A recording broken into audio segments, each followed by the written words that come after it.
But 6 months ago, we had a nation that was as cold as ice. It was cold. The whole world was laughing at us.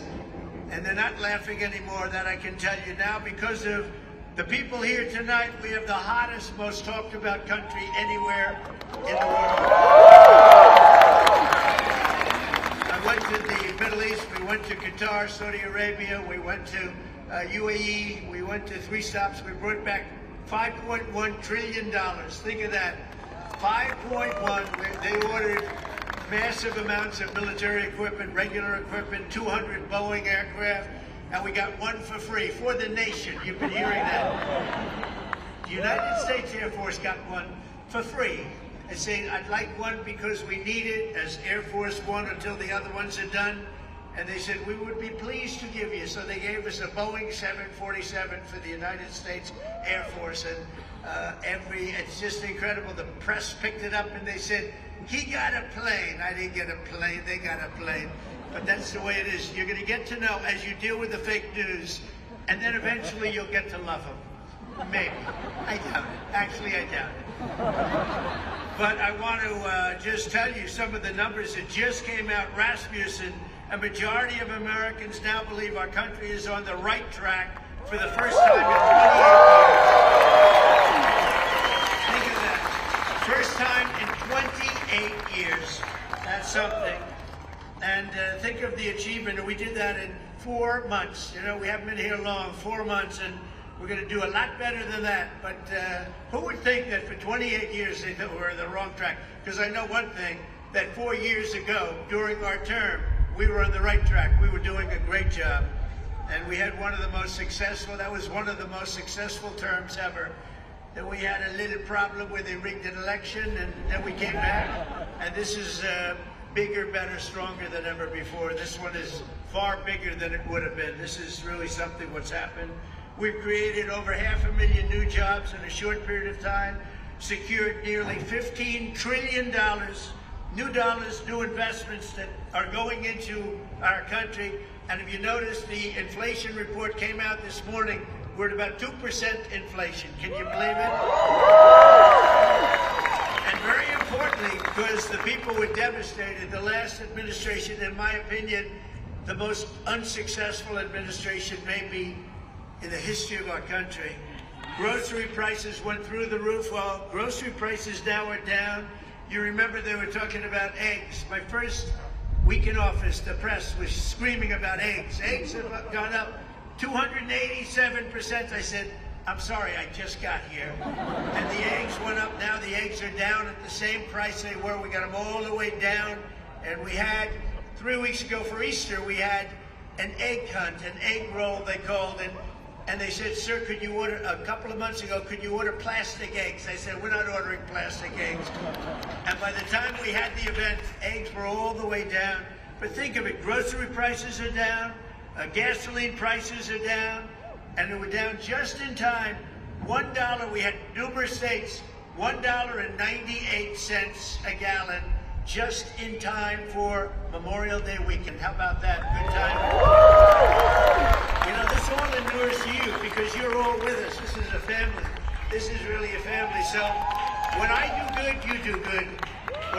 When we do good, we do good together. That's the way I want it. Incomes are soaring, and in April, we achieved the largest drop in consumer prices, the largest increase in consumer confidence, both of them, in many, many years. In one case, we've never had such a drop. It's never been like this.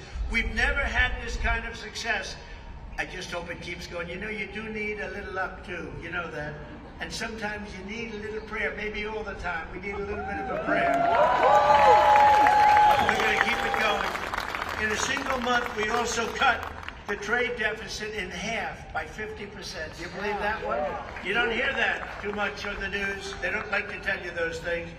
In a matter of weeks, we slashed the number of illegal border crossings released into the United States down to practically nothing.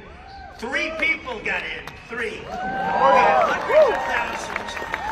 And 3 people equates to 99.999%. How's that, good? I couldn't reach 100%, I'm sorry. And of the 3 people, I have to tell you, 2 of them were medical emergencies, okay? So I'm going to say 1 person got in. That was a piece of work, I guess. I'd like to meet that guy. I'd like to meet the guy that got in. Peacetime enlistment numbers. This is something we're all really proud of. It's a big deal. Peacetime enlistment numbers for every branch of our military, every single branch, are at the highest levels in modern history. And 7 months ago, we had the worst, think of this, this is done in 6 or 7 months. 7 months ago, we had the worst numbers in recorded history.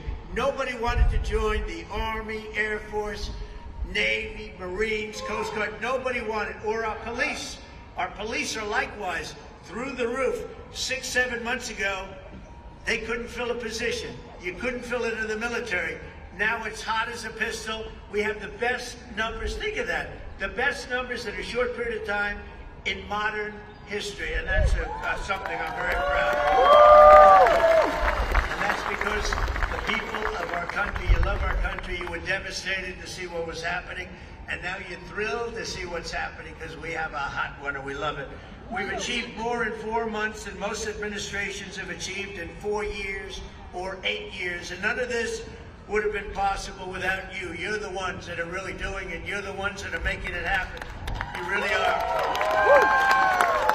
And someday, 1 of you, maybe 2 of you or 3 of you will be standing right here saying very similar words. I hope you're saying similar words. But that's a real possibility because there really is this greatness in this crowd. There's greatness. You might not even know that, but there's greatness in this crowd. The caliber of talent we've assembled is unparalleled. This is really the strongest, most talented team that we've had, and I think that this government has had in a long time and maybe ever. I really think this could be the best team. We worked hard on it. In just 135 days, we've hired over 3,200 patriots to deliver on the mandate that we received in November. November 5th, we want to go down as one of the most important days in the history of our country. That's Election Day. We're going to make it the most important day. And as of tonight, we filled 91% of our political appointments, and I'll tell you, we have a waiting list likewise. We have a big waiting list of people that want to come over, work here with you, work in the White House. Every single department, every single agency has a waiting list of people that want to come in and be with us. The Department of Veteran Affairs has achieved already 100% staffing, all with people that we want. Really great people. The Department of Defense, Commerce, and Treasury is over 90% of the political hires. They're complete. It's a record at this time, so early. And the Departments of Homeland Security, Health and Human Services, Labor are all over and up to about 95% already. So I want to thank the great Chief of Staff, most powerful woman anywhere in the world, they say. She got the most powerful woman in the world. One phone call and a group of people, I better not say it, I was going to say one phone call and the country is wiped out, but we're not going to say that. Because we're a peace-loving nation. We are a peace-loving nation. Susie Wiles, where are you, Susie? No, she's great. And Sergio, thank you for the great job that you did. I appreciate it, Sergio. Sergio Moore. They have done a really amazing job. Susie, I'll tell you what, she's the first woman chief of staff in the history of our country. And I'm surprised. And I watch those men, and she watches over them, and if they get a little bit out of line, they may be big shots, defense, they may be in commerce, they may be the biggest. They're scared of her. They don't want her coming after them. But no, she's been incredible. First woman chief of staff in the history of our country. Isn't that great? I'm surprised to hear that answer, but that's the way it is. But most importantly, let me thank all of the appointees for your tireless efforts to deliver our promises and to put very simply, very simple words towards America first. It's all about putting America first. And by the way, we're going to help other countries, but first we have to straighten out our country. Don't you think so? It's not going to take too long. very special thanks as well to your spouses and children, families and loved ones for the support that you've given us. And we're saving our country. This would have been a country, we were a country in shambles, and now we're a country that is just in love with itself, in love with its people, and everybody's talking about it. And it's such an honor to be involved with you. And without you, it wouldn't be happening, because together we've begun the golden age of America. This is now the golden age of America. It's a beautiful time, a beautiful country. And we're going to make our nation safer and stronger and prouder, richer, freer, and greater than ever before. And I can give you my word, I'm going to work so hard. We're going to work harder than any president's ever worked. We have to, because we got off to a little rough start. They gave us a very bad hand, and we've taken that bad hand and we've turned it into the best hand you can get, and you're the reasons why. And I want to thank you. We love you all. Thank you very much, everybody. Have a good time.